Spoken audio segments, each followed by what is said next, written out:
Hello,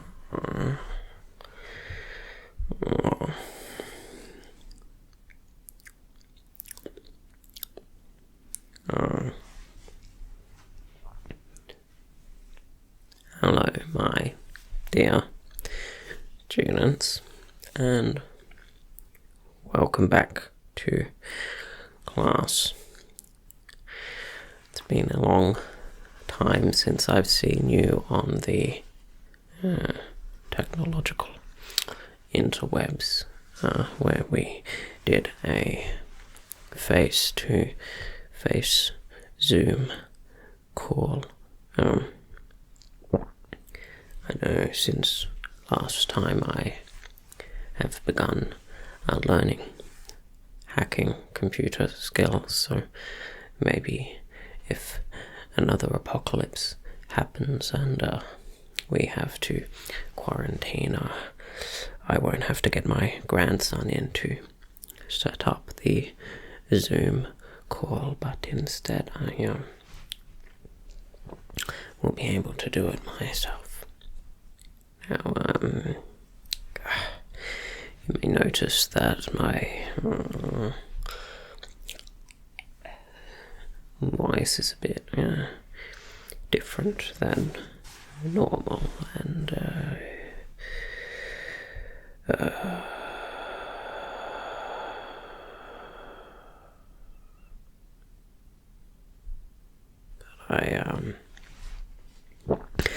not exactly feeling like myself today. I got hit by a car, and then a bunch of progressive university students carved this anarchy symbol into my head, and you'd think that after something like that, a normal person would have died, but here I am. I look like I'm continuing to function, at least at a more than subpar level. I'm still able to be your teacher for today.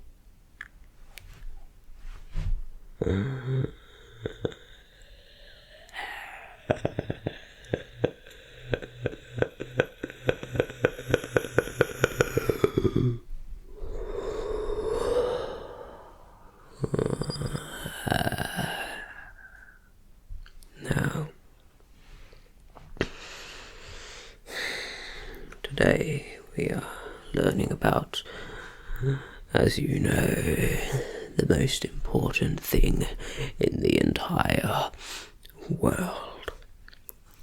And I hope your tasty brains absorb this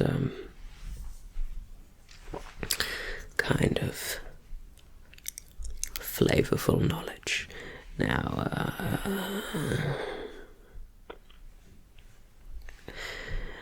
we are going to be learning about mathematics, maths, or math, and of course you know that without it none of you would even exist. So now, since I'm not exactly sure about the success of the Zoom call, and if you all learned anything, I'll be just briefly going over some of the things that we talked about, and then I'll just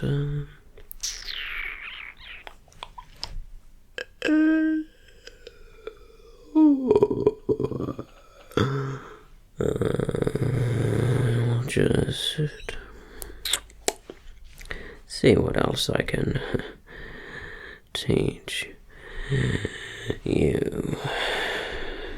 Now, as you'll all know, mathematics was created by Sir Mathematics. Yes, it's French. And it was created in the 60s. And do you all remember what 60s are? That's absolutely correct. The 60s are numbers.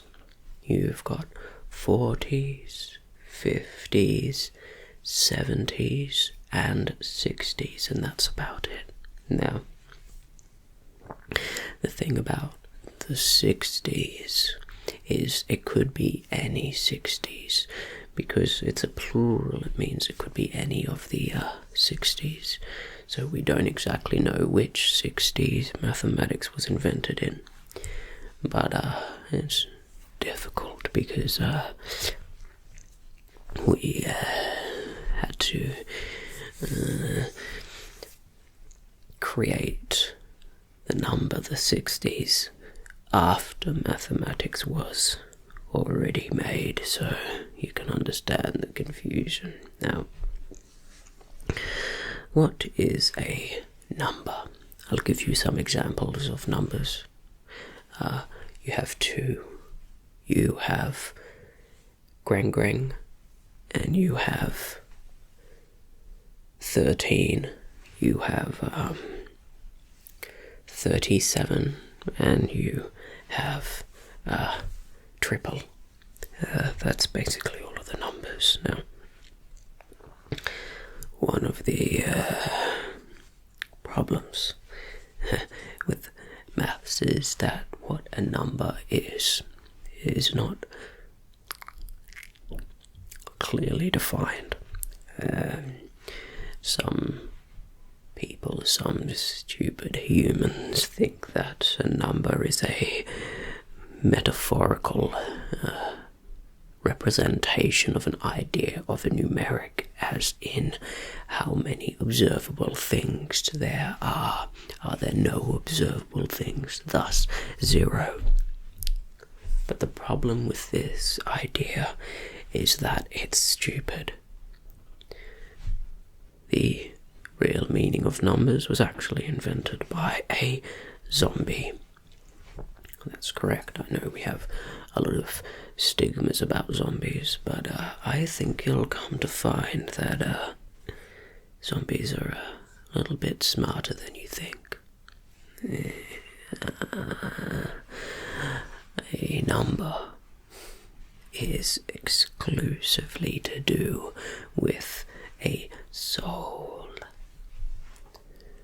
A number is a actual representation of a soul, and the way to collect souls is multifold. You can collect souls in a number of different ways, but the most effective way, at least that we know of now, is by infecting them with the zombie pathogen.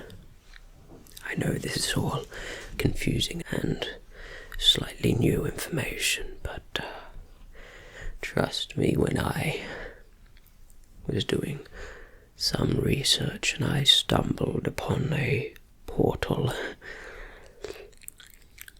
I found it just as strange as you all find it now, but that is neither here nor there.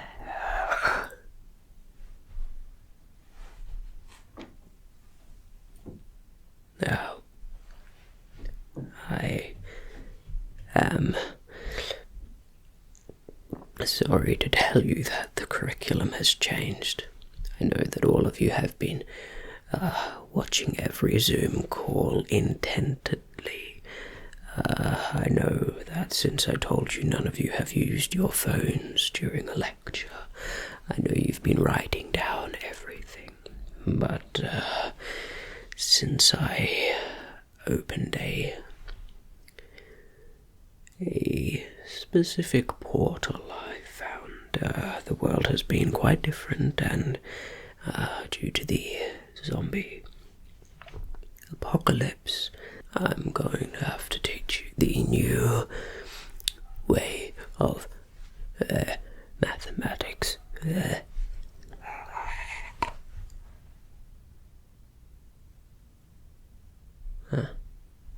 Now, as you'll all likely know, there is a plague, and I have told you that the spread of this plague is equivalent to mathematics, because one, two math, Kreble math, all of these numbers, they are souls which are extracted and added to a growing army of zombies through the pathogen. So, to continue your studies of mathematics, you'll have to understand this. I know that it's a weird thing to think about, the fact that zombies are now the greatest mathematicians alive, but I think you'll find that zombies are capable of much more than you think. Now, I'd like to ask you some questions. There's no formal component to any of these questions. I just think that it would be best for you to acclimatize to your new world. What do you all think about zombies?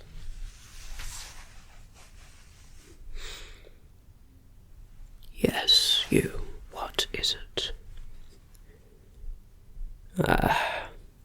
Classic question. Is it painful to be eaten by a zombie? Well,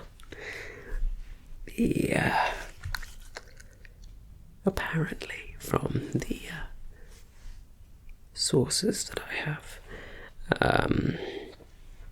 it is painful at the beginning, but I believe the pain ends up turning to a euphoria, and you start to see the bigger picture, and you start to understand why it is worth it to be a zombie and to increase the legions of armies. Now, that's all supposed from my associates, but I nevertheless think that it's a good question for you to ask. Now, does anyone else have a question?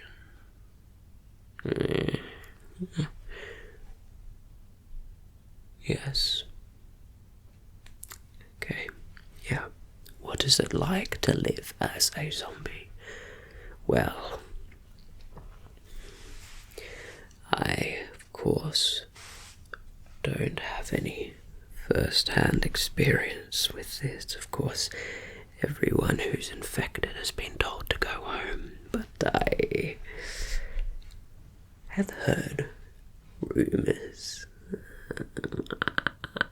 about what it's like to be a zombie, and I think it's quite different than what people think. People perceive zombies as slow-moving, uncultured, and uncomplicated slaves, but I think you'll find that they are not being forced to do the things which they do, but they just see the reason to do these things, and they choose to do them of their own free will, based on the information that they have learned.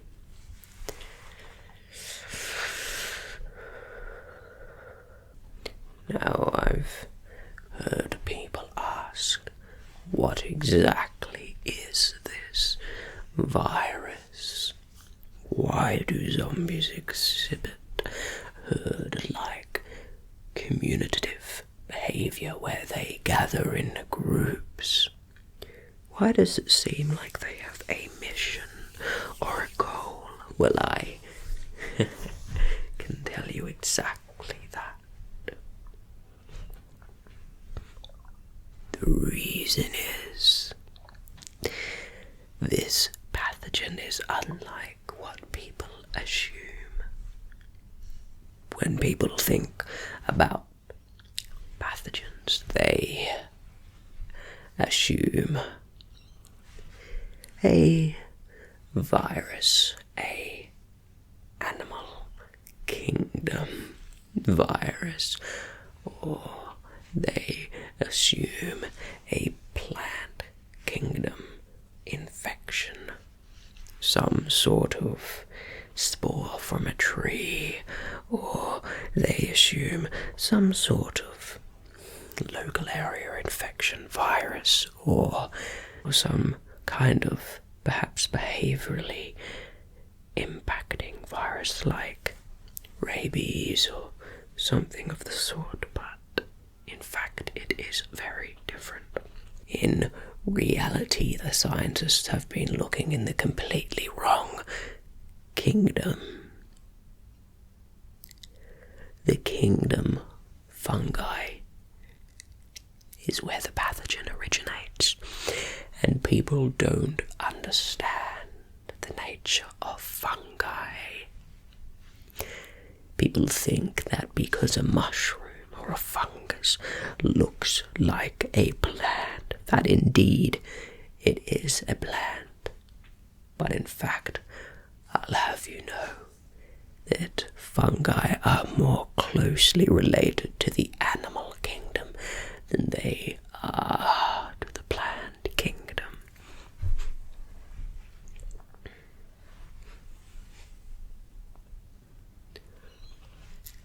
If you look into the various studies, search a database, search any of the open or paid wall academic databases, and you will find that there are many studies that show that mushrooms, that fungus, that spores have memory and purposefully navigate. Funguses have different stages in their growth and development. In fact, some fungi have a stage where they are a spore, which has a tail almost like a flagellum, which guides them through and lets them choose where to go in water. This is very fundamentally different than plants, because they specifically look and seek out things which they need, and thus this fungus, being the pathogen, allows for a lot more complicated of an infection than previously thought possible. Did you know that in larger groups, trees and fungus can communicate and share nutrients based on what their local needs are?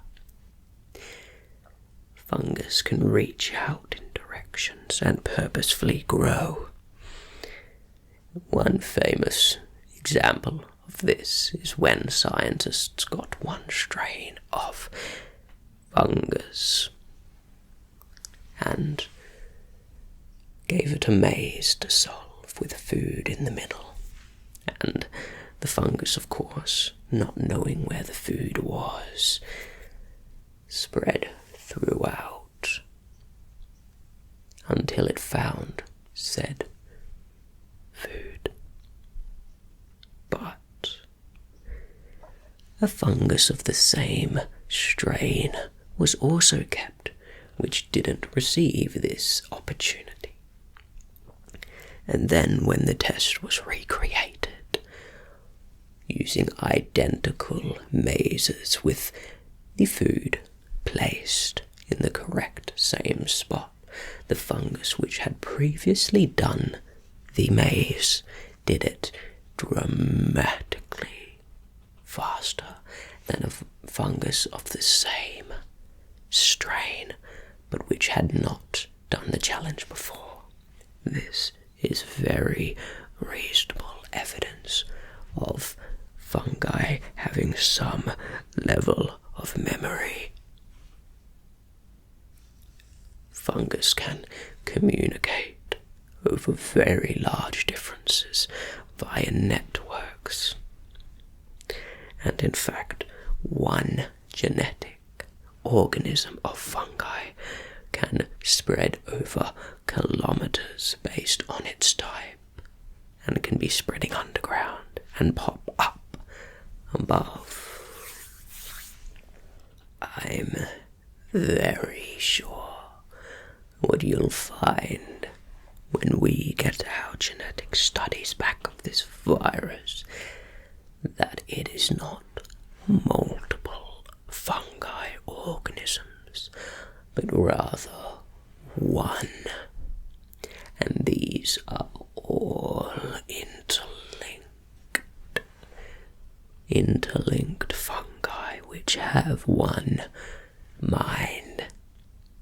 Unlike other viruses that impact the brain or other literature where an organism is controlled, I believe that this pathogen gives extra memory. I believe that it injects itself into the brain, and instead of controlling the brain, gives it new knowledge, and the individual then is left to their own devices to figure out the meaning.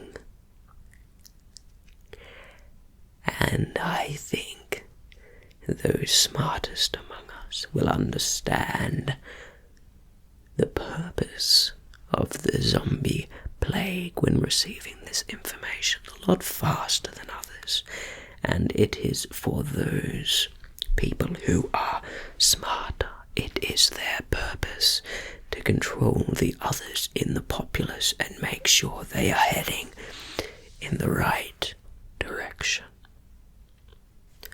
Now I know that all of this information is slightly strange and hypothetical, but I know that it is correct. I know that this is an unconventional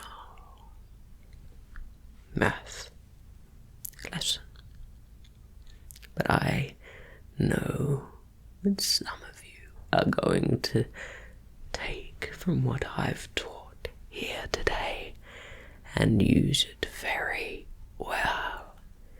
And in fact, I am looking for a prodigy right now to join me in my mission. So I think you there. I think I'll be seeing you again. You seem to know what I'm talking about. And I'd like to invite you to stay over during lunch and class. For the rest of you, I will see you all later. Goodbye.